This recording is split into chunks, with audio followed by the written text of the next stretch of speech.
Okay, so setup wise, there's a sequence of setup.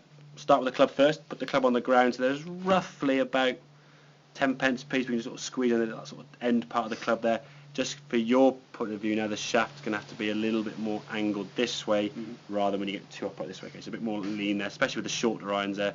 Obviously the shorter clubs, your hands are going to get a bit lower.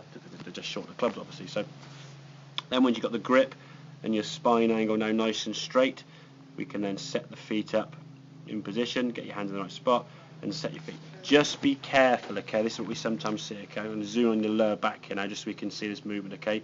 That's okay there.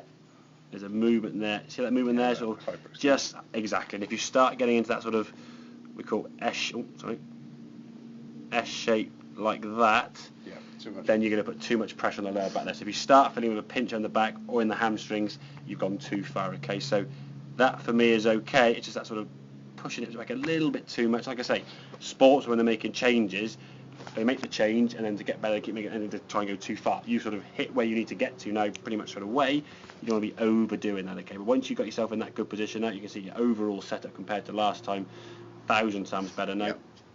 As a result of that now, the arms going to get the golf club away nicely. Club working back straight to the camera, over your toes perfectly. Hinging the wrist up nicely. Lower half now is not working too much because it doesn't need to. You can just rotate the top half, set the club to the top of the backswing nicely, and then we can just drive and unwind the lower body. Lovely strike as we can see. Ball now settling down the range and a full rotation up onto that left side. Right foot now is starting to come off the ground pretty much fully.